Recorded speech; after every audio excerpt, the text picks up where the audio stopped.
I'm Mary Hartnett with Siouxland Public Media News. Per-student funding for public schools would increase by 3% next year under a plan passed today in the Republican-controlled Iowa House. That's the same percentage increase as last year, but Democrats say schools need more.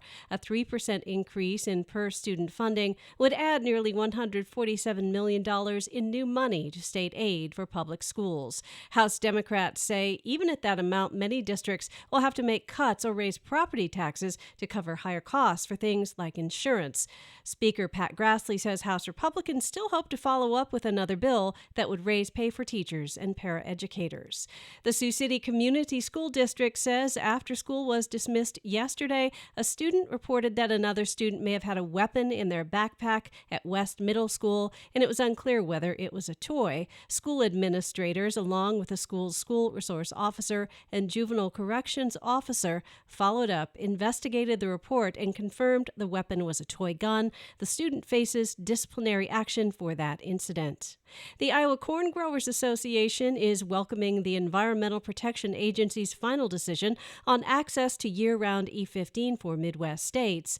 In March of 2023, the EPA delayed the implementation of a plan created by a group of bipartisan Midwest governors, including Iowa Governor Kim Reynolds, that would allow for the sale of E15 year-round in each state. Today, the EPA announced it will grant the request beginning in the summer of 2025.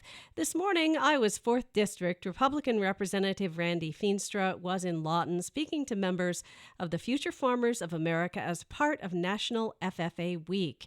After the event, Feenstra was asked about some of the biggest issues before Congress right now. He named the budget and dealing with immigration at the southern border. We're hearing it from our sheriffs with the drugs coming through, from our hospitals, from our school districts and stuff like that. This is the topic that has to happen. Feenstra told reporters that the pending farm bill was important to the future of farming. We got a big farm bill that we're trying to pass, and the bottom line is we want to make sure that the next generation can be as successful as the past generations, and that we don't have China or we don't have outside organizations buying our farmland, and that was a lot of the discussion today. Feenstra also talked about his Future Farmers Act, which was just introduced in the House.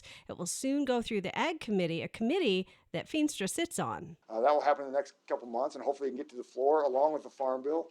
These are big topics that we're trying to push through. But again, for us, I look at rural Iowa, and we have to make sure that we're protecting that next generation, that they can buy the farmland, that they can make sure that they can be successful as they move forward. Feenstra added that reauthorizing Farm Bill policies like crop insurance was vital to the success of farmers and rural communities. Such a valuable safety net for the farming community.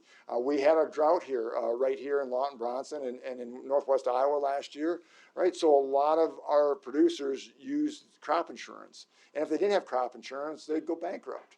So we got to provide that safety net, but it's a reauthorization program, and that's very critical.